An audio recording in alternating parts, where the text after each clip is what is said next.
Allah sarki maza sai ka ji namiji yana cewa wayansu mazan da yawa yanzu ni ba na ɓoye mata na komai, mata ta kaman ƙawata ce komai gaya mata nake. Wani fa namijin fa daga an yi abu irin sai ya zo ya kwashe ya gaya ma matar shi, daga an yi abu sai ya zo ya kwashe ya gaya matar shi. Bar gaya muku yadda aka halice ƙwaƙwalwar mace da bakin mace. Kun ga a cikin kashi 100 na mata, to kashi 70 ba sa iya rike sirrin kansu ma ba sa iya rikewa. Kashi 30 to shine suke iya rike sirri, shi ma ba wai rikewa ne suke yi ba, daurewa suke yi, mugun daurewa ne suke yi wurin rikewa. Nasa kawai suke iya rikewa ba sai mace in ta so rike sirri ko mace nata sirrin ne kawai za ta iya a mutu ba ka taba jin shi ba. Shi ma kashi 30 su suke irin wannan rike nasa sirrin da ba za ka taba iya jin shi ba. Amma kaga kashi 70 la ilaha illallah wata fatsungulinta magana yake yi, saboda a tsarin halittar zuban kwayoyin halitta na mata mace za ta iya fitar da kalma fiye da 200,000 a rana, if I'm not mistaken. Na manta numbers din amma kaman haka ne. Tana fitar da kalmomi da yawa fiye da namiji. Namiji baya fitar da kalmomi da yawa a ƙwayan halittar shi din rana, amma mace tana son magana. Tana son magana sai sa ku ga wurin ranta ya ɓaci, wurin sanyin abin da yake sanya mata zuciya shine ta magana.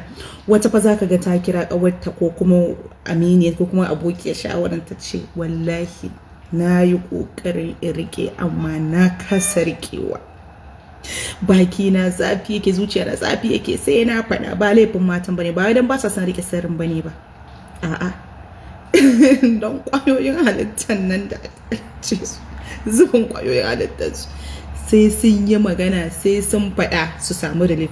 Wata wallahi ba za ta iya bacci ba in akwai maganan da yake cinta are ba ta faɗa ba, ta juya to in aka yi rashin sa'a irin wannan matar ke gare ka to kai ka ko ka zo kana kwace zance kana gaya mata to ya za ka yi.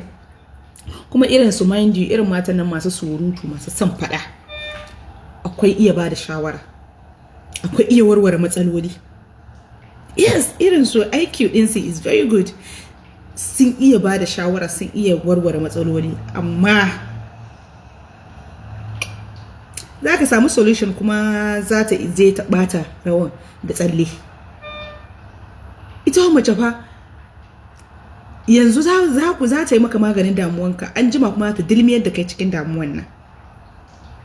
Wani zaman ba laifinta ba ne ba, ƙwayoyin halittar da aka halice ta da su ne yake damunta. Akwai wasu hormones da yake sa su wannan abu.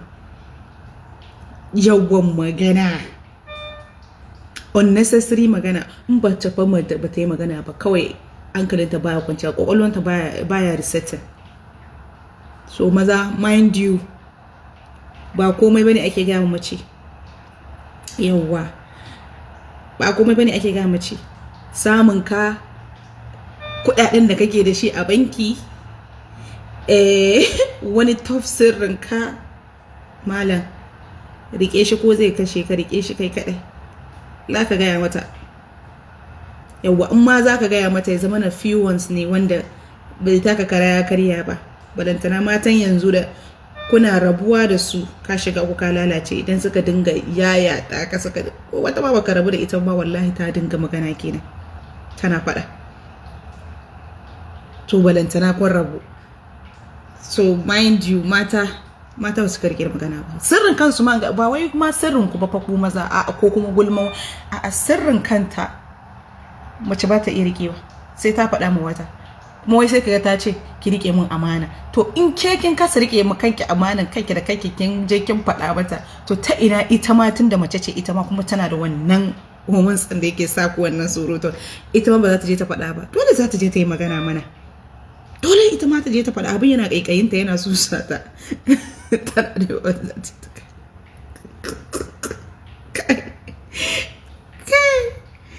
gaskiya mata tsakani da Allah halittar mu akwai mamaki a ciki, akwai ikon Allah da yawa a cikin halittar mu wallahi.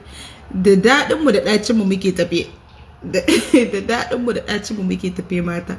Wallahi ku dai yi hankuri maza da mu, ku ci gaba da lallaba ku ci gaba da lallaba. Allah ya sa mu dace. Ni dai na gaya muku maza da abin za ku faɗa. In dai ba Allah ya sa ka ci sa an kashe 30 din nan bane masu iya rike magana, to in kashe 70 din nan ka je ka samu to ka shiga uku ka lalace. Allah ya sa mu dace.